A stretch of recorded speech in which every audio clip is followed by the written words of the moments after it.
Hey everyone, welcome to another mineral tutorial by CGMK. This one is going to be bubble mineral growth, and it's going to cover the techniques that I use to animate the growth of the blue mineral that you see on the video that I posted a while back. This is a long overdue tutorial. Many people have asked me about how I did the animation. So I'm going to cover the principles that I use to this and a very simple technique that can be applied to many different things. And I hope you enjoy. Now let's get to it. The first thing I'm going to do is create a geometry container, which I'm going to call bubble mineral. And let's go over what exactly we're trying to achieve. So I'll start with the sphere, and this is going to be our starting point. The sphere. Let's reduce its size to 10 centimeters of radius. And let's make sure we have geometry. Probably increase the frequency. Okay, so this is what we have. Now, the idea is to create some kind of fractal structure. And the approach that we're going to be taking right now is one where we have an initial element, we apply an algorithm to it, and we get a first generation element. After that, we use the first generation result, apply the same algorithm, and we get a second generation element, and so on and so forth. But to illustrate this better, let's start with the most basic algorithm, which is actually what we're going to be using, where we're just going to be scattering a few points on this surface. Let's say no relaxed iterations, and let's say 3 points. So we have 3 points. I increased the size of the points to make sure it's actually more visible. Let's take care of the background as well. Make this dark.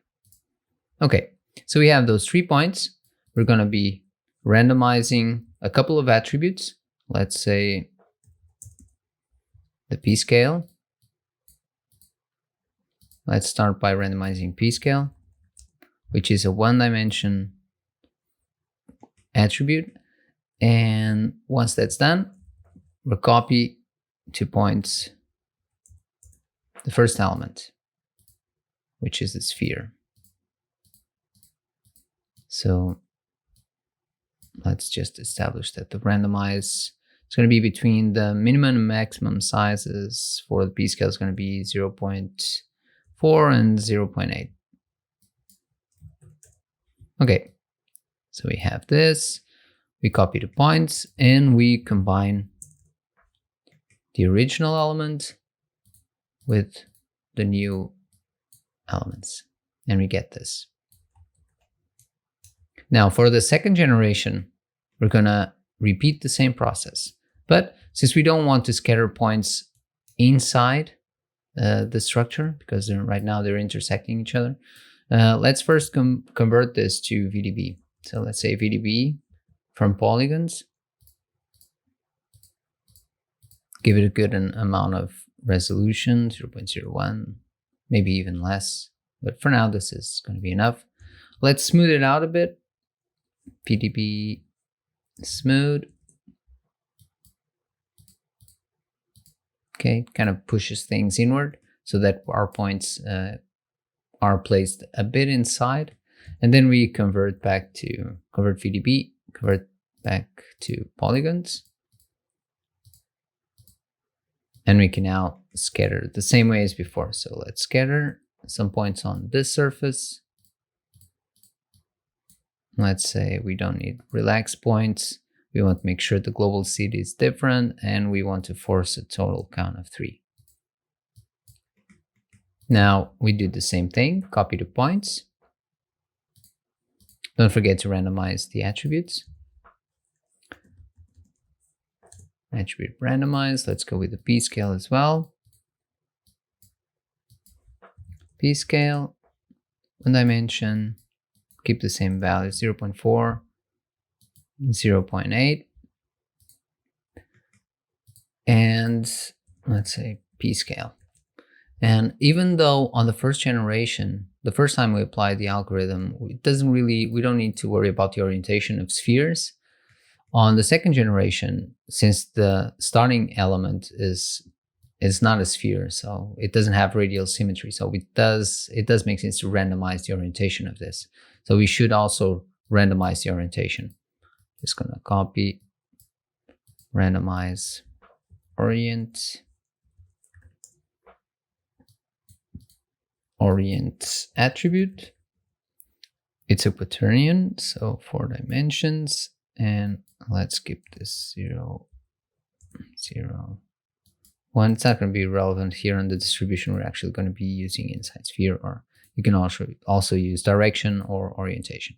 Now, once that's done, we're going to copy the structure, the result of the first generation, get these new elements, and then merge the result of the first generation with the new elements. And so we get the result of the second generation. Okay. And the idea is to convert this to an actually for loop. But before that, I want to be able to reconstruct exactly the same result, but just with points. And in the end, if I use those points and copy the sphere to those points, I should get exactly the same result. And the advantage of that is that it's going to make it so much easier for us to animate the actual growth of the structure. So it's exactly the same thing but the difference is that we need to have points to represent each one of these spheres. And the first sphere is not an exception. So we need to add a point. Let's say add 0, 0. It needs to have a p-scale value of 1 because it is our original source. So let's write a point wrangle. I'm going to say set p-scale. And let's set p-scale equals 1. So now we have 1 point that represents the original sphere. And this is what we're going to be copying all over. So here on the copy to points, you can just drag it out. And instead of copying the sphere, let's copy a point. And now we get those 3 points. The main difference here is that, and it's a big difference, but it's very small detail, which is what's happening to the attributes when you copy something to the new points. And what we want to do is we want to make sure we're actually multiplying the p-scale of these points. So the p-scale value of what's coming in is going to be multiplied by the p-scale value of the new seed points. And that's going to make sure that by the end of going through all the generations, we get the correct p-scale value. But you'll see what I mean. Same as before, we need to merge the previous points with the new points, and so on and so forth. So let's repeat the process. I'm actually gonna just grab this, put it here. It's exactly the same thing as on the mesh side, but we're gonna be copying here on the copy to points. What we're gonna be copying is these points, and we're gonna be merging with this. So this is the result of the first generation, and this is gonna be the result of the second generation. On one side, we have the mesh. On the other side, we have the points. Now, the only thing we need to do to make sure that this is actually correct, we can copy the points one more time. These are the points, and the element is the sphere. Now let's see if it matches up. So this is what we have on one side. This is what we have on another. So it's not matching. Let's check it out. So yeah, the points that we're using should be these ones. No, not these ones, these ones. Sorry. Okay, so we grab the same points here to the copy. So these need to match properly. And now we should have the same result. So this and this are exactly the same.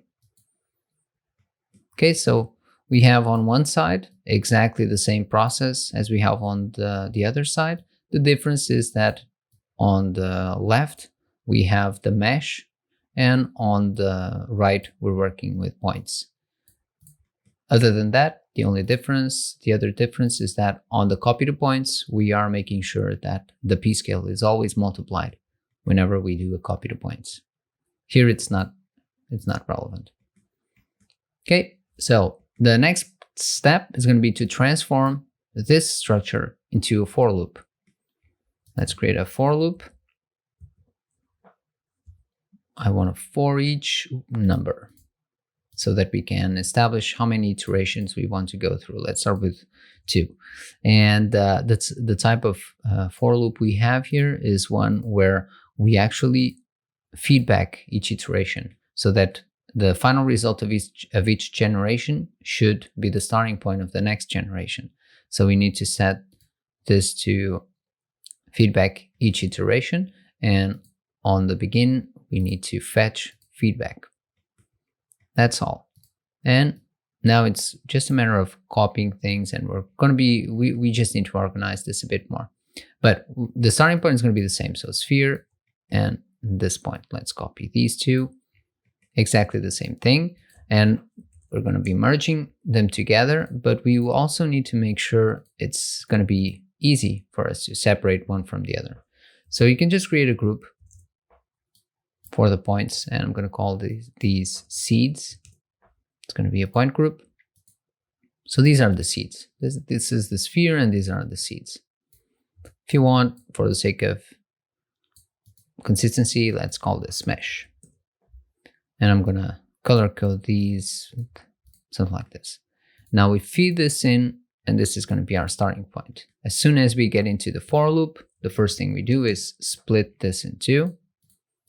We need to split the mesh.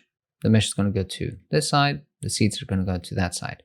And if you notice, the difference between the algorithm of the first generation and the second generation is very, very little. Here we're scattering directly on the sphere and then attribute randomizing. Now on the second generation, we could apply this right away, right from the start. We could use exactly this algorithm for the first generation. Okay, so let's do that, because we're actually just converting to VDB, smoothing it out, converting back to polys, and scattering points on the surface. It's pretty much what we have here. Just the difference is that since we didn't have any intersection, we were starting with a single sphere. We weren't worried about that, and we just scattered directly on the sphere. But we can go through this algorithm as well. So let's copy this, and I'm gonna connect this to the mesh. So the sphere comes in, it's converted to VDB, it's smoothed out, and then it's converted back to geometry, and then we scatter some points. We attribute randomize the p-scale, the orient, and then we will do a copy to points. Using these points, we're going to be copying the result that's coming in, actually the mesh side. It's going to be copied to points and merged with what's coming in as well. So we're going to be merging this with the mesh. Okay. So on this side, we get the mesh result. On the other side, we do a copy to points as well, using the same points exactly. But the difference is that we're going to be grabbing the point side. And if you want to have a look at it, you can just create a null here. So as you can see, this is just the point that's being copied to the points. And then we can merge this with that. I'm going to call this seeds side. And let's call this, let's put a null here and call this mesh side.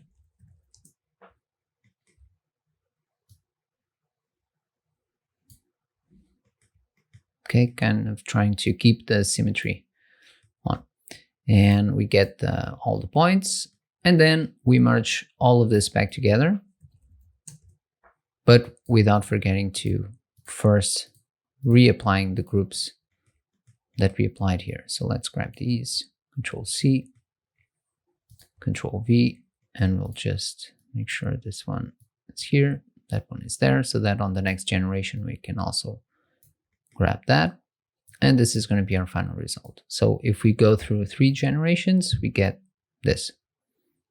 We can increase the number of iterations, and it's going to keep growing and growing, and we have our fractal growth structure. Even though the growth is not yet animated, we're going to take care of that further along. But the next step is going to be to make sure that on each iteration, the randomizations that we have are different.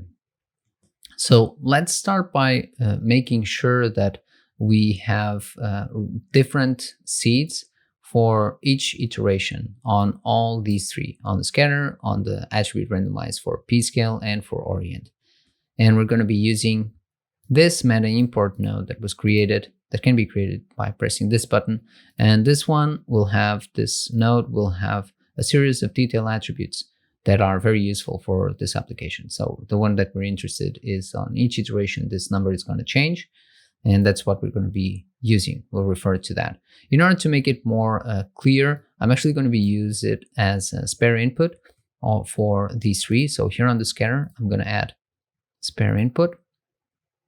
And that way, that just means that I'm going to be adding it here as a spare input. And I can refer to it as a -1 input instead of having to type the name.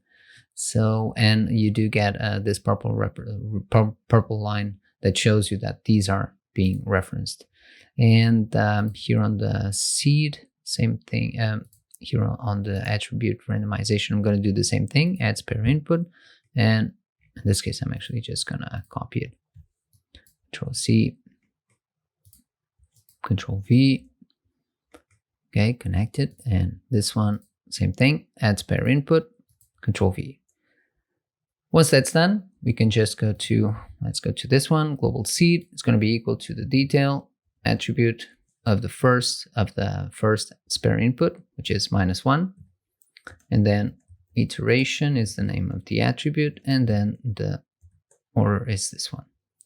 And there it is. So now we'll have a different seed on each iteration. I'll copy this expression and use it here on the seed for the attribute randomize for p-scale, Control V, plus some random. So they're not the same between each node. So I'm just adding a random number. And here on the attribute randomize orient, same thing. Use the expression plus 789, something like that. And now we get something very random. Looking good. Now, the next thing that I want to, and this is kind of a bit of thinking ahead. It would be nice for us to be able to store the generation number on each of the new points that we get. So I'm actually gonna store that with a point wrangle. I'm gonna store generation. And on this one, I don't need to create a spare input. I have other inputs on the point wrangle. So, and let's say that the float attribute generation is going to be equal to the expression that we had before, but the input is going to be 1. Okay, let's see. So by the end of this, we have meshes and points. Let's split them as well.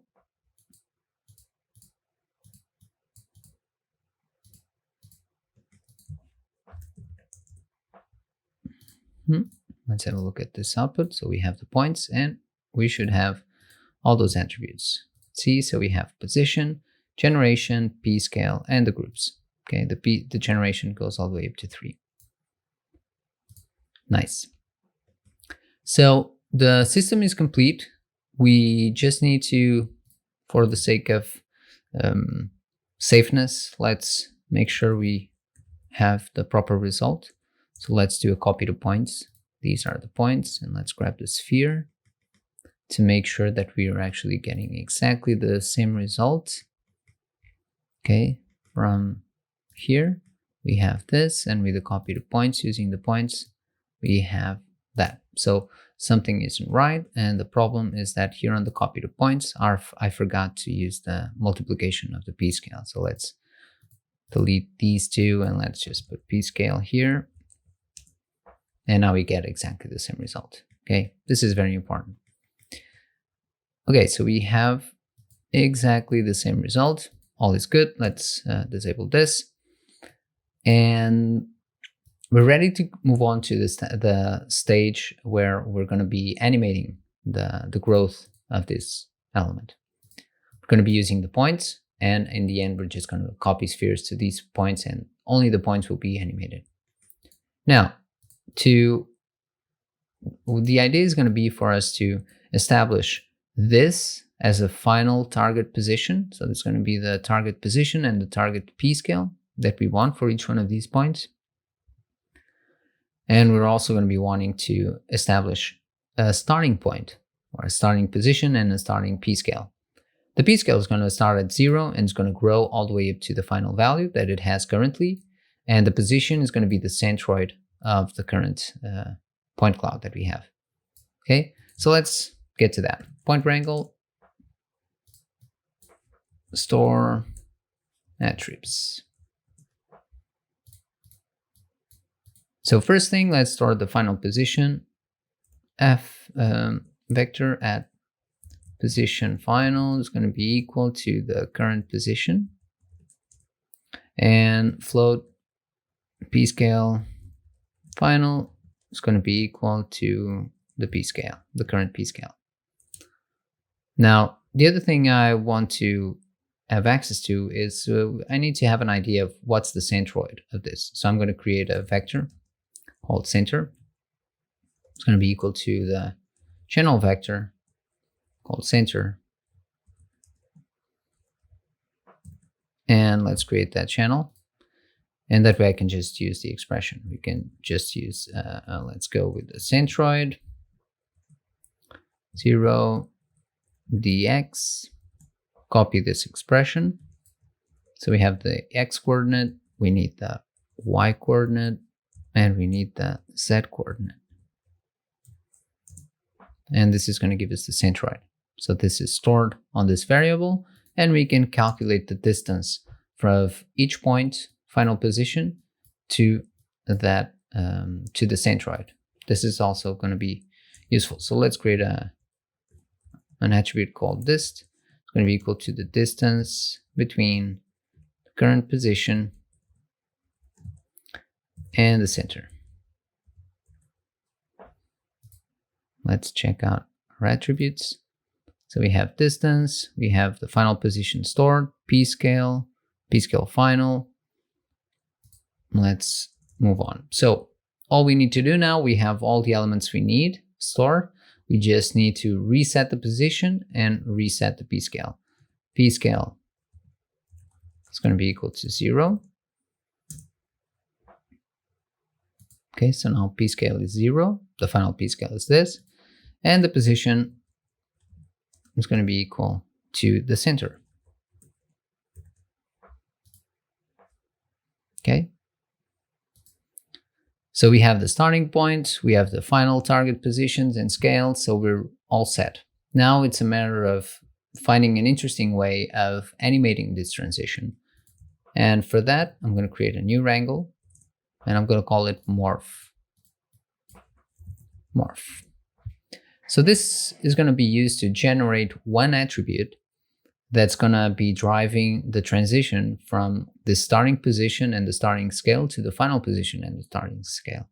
For that, I'm going to create an attribute called Morph, which is going to be equal to, I want to use a ramp to be able to kind of control how the animation progresses. So let's create a ramp. Ramp channel, I'm going to call this Morph Ramp. And what I'm going to be feeding to this this ramp is going to be, let's start very simple. Let's just say it's time. But time is going to continue to grow beyond 0 to 1. And we just want to have values from 0 to 1. So we need to clamp whatever we're going to be using here between 0 and 1. close parentheses. Okay, we have this curve. Let's make this a bit more readable here. Let's expand this. It's going to be more interesting. Okay, for now, let's keep it linear. And how are we going to use this attribute? So we're going to use it with a lerp function. So we'll say that the position is going to be equal to a linear interpolation between the current position and the pause final that we just stored using the morph attribute as a blend value. Okay, so now if we scroll, we should see from 0 to 1, which is 24 frames per second at this point. It's going to go from the starting position to the final position. And we have the startings of our system. Now, we can control the velocity at which this is happening by having a multiplier to adding a multiplier here to the time. So let's create that. Let's create a channel float called speed, and we'll multiply time by that new parameter that we create. Let's say 0.1. It's going to be much slower, so it's working. And if we do 10, it's going to be very fast. Oh, okay. So this is the right track. Let's keep the speed at 1. The other thing that we want is we want to make sure we have an offset between each point. Okay. We can use each point's number as a multiplier of that offset, so that each point will have a bigger offset, and they will all start at a different time. And that offset can be added here. Let's do minus a certain offset value that we're going to be, let's put this inside parentheses. Let's say channel float offset, and this offset is going to be multiplied by the PT_num. Okay, so now we should have nothing happening because this is 0. We need to create the parameter, and let's say that the offset is going to be 0.1, which is probably a lot. Okay, and we get that growth. Now the offset is gigantic. We need to have a much smaller offset, 0.1. Okay, probably still too slow. We can increase the speed 1.2.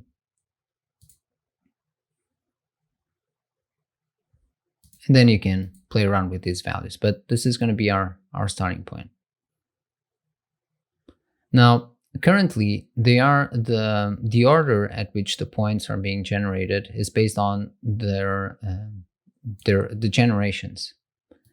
But you can choose to, instead of using the generations, you can choose to actually go with the option of making the points grow based on the distance to the centroid. So the difference is that you'll have first the points that are closer to the centroid, and then you'll have the points, by the end you'll have the points that are further away, independently of the generation to which they belong.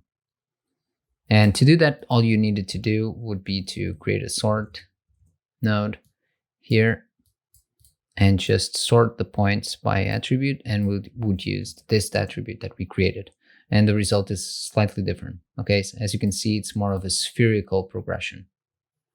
And I'm going to go with this option for now. Now, to make this more interesting, we can play with the curve here. Let's, I'm going to say it's going to be a B-spline. Let's start slow. Let's raise it up. Let's bring it down slightly. And then let's bring it up again. This should give us some wiggly effect. Okay, at the end, they kind of bounce back before settling in at the final position. Play with this as much as you want. You can adjust it to your heart's content. But yeah, I think this is an interesting motion. I'm going to stick to this. Now, what's missing are a couple of things still, which is we still need to apply the same system to the P scale. Control V. Let me just change this to f at P scale. It's going to be equal to a linear interpolation of f at P scale and P scale final. Float attribute. And now we will have the P scale working. Let's apply the copy to points. I'm just going to create or copy the sphere from here. Don't want to have a connection going all the way up to there. Okay, and this is what we have. Let me see how I'm looking at this and like this. Hit play. Okay, pretty cool. We have most of the growth system is set. Now we can add an extra layer to this, which is to apply a bit of noise to each one of these before it gets to the final position. So when it starts, it's being very affected by some noise, so that the motion isn't as linear as we have it right now. Okay, let's do that. We can use the morph as well to control the intensity of that noise, and we'll just create a point VOP. I tend to prefer whenever working with noises, I tend to go with point VOPs. Let's say noise. So this is pretty standard, just a couple of tricks. Let's use a curl noise. Okay, we'll have a curl noise. Let's create vector 4, vector to vector 4. We'll grab the position, we'll grab the time, and we'll feed this into our curl noise.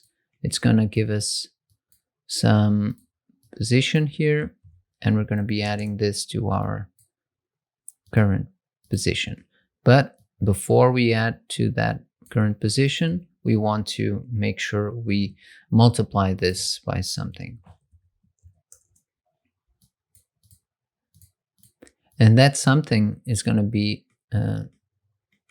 we have the morph attribute. So I'm going to grab a bind, create a bind to grab that attribute, the morph, which is progressing from 0 to 1. And we actually want the complement of that. So it's going to start at 1 and it's going to slowly go to 0. And let's add this and put it into our final position. Now, the other thing we can play with is right now, if we just apply it like that, the same thing is going to happen that we had for the morph, where every point has the same progression initially. So we had to create an offset. We can use exactly the same strategy for the curl noise. Otherwise, all the points will have the same motion, and that's going to be noticeable, and we don't really want that. So what I'm going to do is we're going to grab a couple more things, and we're going to grab the generation. It's going to be one of the components for us to apply an offset to this. So we're going to be using the generation to create an offset here. So let's create vector 4. Let's say float to vector 4. Okay. So we can use the generation as the first coordinate. We can use the point number multiplied by something. Let's multiply the point number, because between points we just want a slight offset. Considering the scale of this, if we change one unit on every point, then it's going to make a huge difference. Considering that our initial sphere was 0.1, we should have something more around that scale. So let's multiply constant. and I want to grab the point number. Let's make sure we convert integer to float first, so that all these conversions are explicit. So we're first converting the point number to a float, and we're multiplying by a constant value, let's say 0.02. So this can be our second coordinate for the offset, and we can just leave the rest at 0. That's totally fine. Let's connect this to the offset here. We'll expose the frequency. Promote parameter. We can expose the amplitude. Promote parameter. The roughness. And I'm going to stick to that. So yeah, this should give us an interesting motion. Let's see how this results. First, we'll have a lot of motion because we have a huge amplitude. And as you can see, this is also interesting, but kind of crazy. Okay, but it can have its uses for something. Okay, but we want something more subtle. This is one way to go. We can also play with the frequency. Let's kind of reduce the frequency. I'm just going to copy base relative reference, base relative reference. This controls the speed of the evolution, and for now I'm going to leave it at 1. But here the frequency maybe 2 or maybe 4. So we have smaller motion. The intensity is still quite big. Let's say 10, 0.2, 0.02.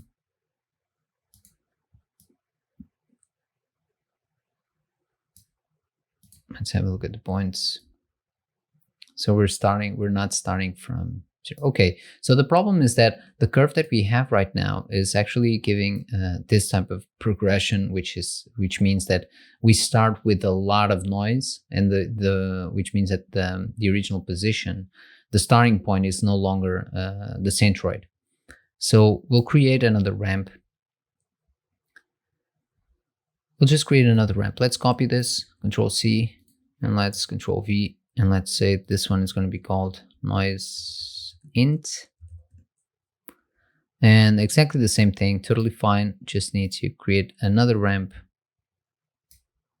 Don't forget to change this. So noise ramp. Create another ramp, and we can have more freedom controlling this. So we'll start this. We'll add another point. Let's say it's to Bézier or Rom, something like that. Okay, we start at 0, and then it's going to grow, and then it's going to go back to 1. And now all we need to do is here on the noise, instead of using the morph attribute, we're going to use the noise int, and we're back to 0. Back to 0, they kind of offset and then go crazy, and then finally go to the final position. Okay, the only issue I'm having right now is that the intensity is still quite strong. I don't really know why this would be so strong. The amplitude shouldn't be. Let's go with less amplitude. Okay, so it's working. It's just very sensitive. Okay. Yeah, I think this is finally something that we can work with. Just going to reduce the length here. Let's go to 72. Apply. Okay. I think this is an interesting result. Something we can play with. Might still be a bit too frenetic. So what I'm going to do is here on the frequency, maybe reduce this to 8. Here on the time, maybe reduce it to 0.5. Okay, it's a bit more controlled.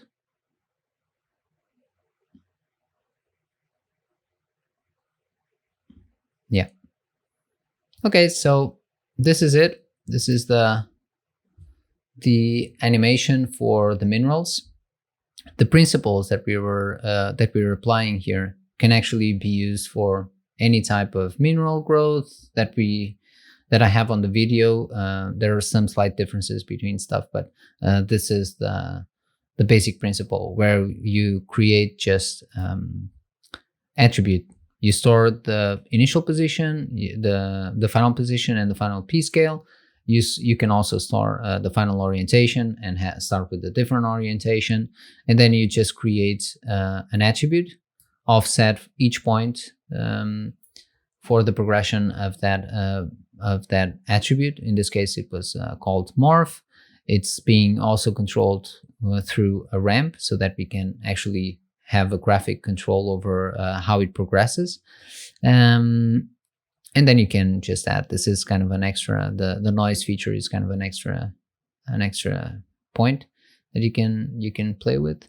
And it's very controllable, and yeah, it gives you some nice results. So I'm eager to see what you come up with, and have fun playing with this system. Hope you enjoyed the tutorial, and I'll see you on the next one.